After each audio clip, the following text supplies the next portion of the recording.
Hello, my name is Barış. I am from Koç University. I'm a first-year PhD student.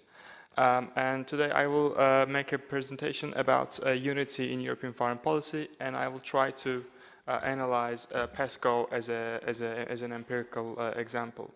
So my research is not based on discourse analysis as such, but I think these two short excerpts from Merkel's phrases in almost within a span of 1 year gives us a hint if there is something like this, as she says, in European foreign policy in recent years.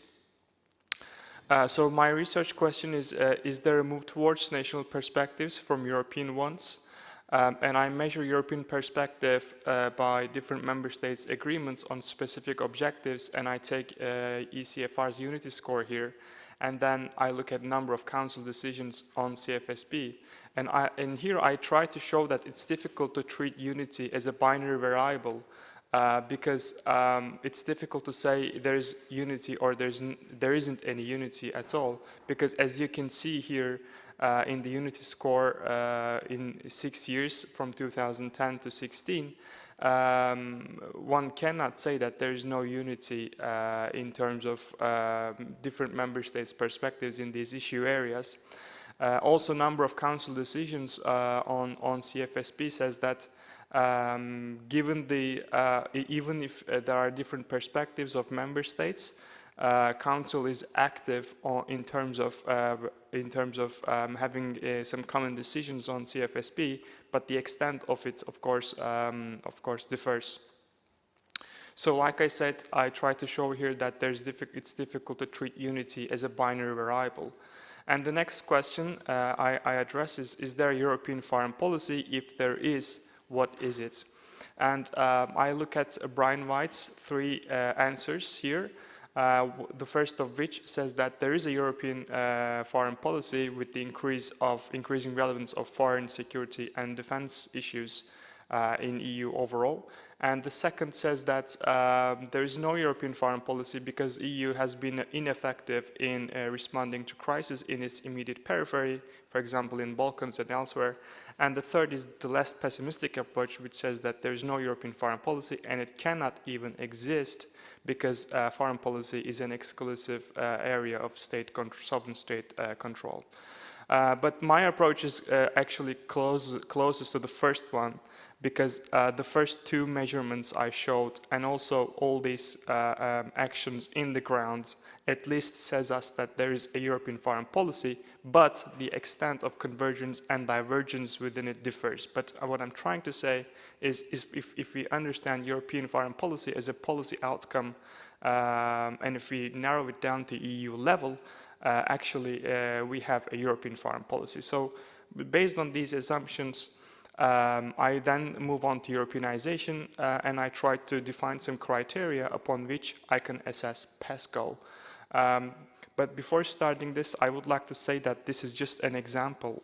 This study is just an example of how can we understand PESCO in light of Europeanization, and there is always a risk of taking one definition that omits other dimensions of Europeanization, other definitions of Europeanization.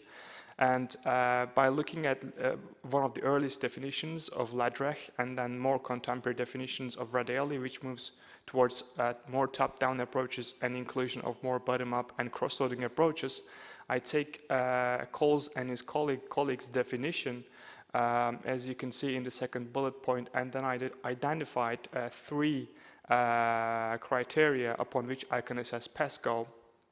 The first is political, legal, and social institutions associated with political problem solving. And then second is these institutions should formalize interactions among sectors and policy networks. And lastly, these sectors and networks should specialize in the creation of authoritative European rules. And all of these criteria should occur at EU level.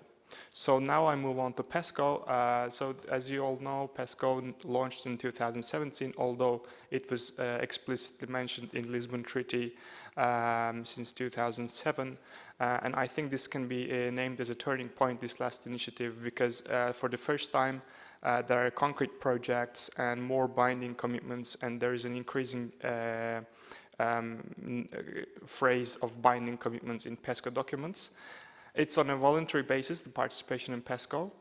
So now one can make a counter-argument here that the number of non-participants say that there is no unity in, around PESCO, but actually Denmark, Denmark, Malta, and UK, 3 non-participants, they don't participate respectively because of their historical opt-outs from foreign policy or their constitutional arrangements or their current political conjuncture. For example, the last one, the United Kingdom, didn't participate in given the Brexit process, but they explicitly stated that PESCO is in British interests, and they voted in favor of launching the PESCO in the EU.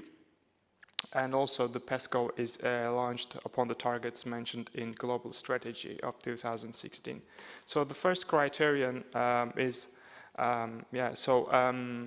if PESCO is a political, legal and social institution, this was the question I addressed here in the first criterion.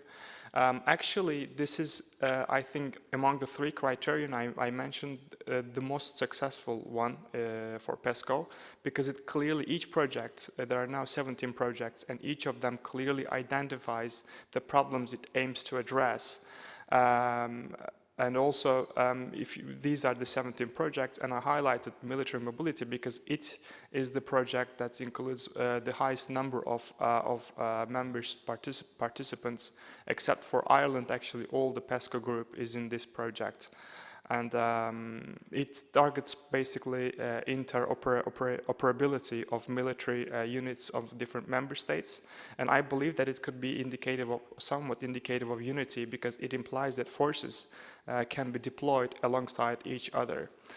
So the second criterion, the formalization of interactions among sectors, I think PESCO partially fulfills this, because it actually formalizes interactions among participants, but this doesn't happen at an EU level as such, because if you look at the documents, I mean, the first bullet point says that member states should inform one another, but this cooperation and exchange of information will occur among member states themselves. There is no EU level body as such that can operate as a fora for member states that under which they can operate.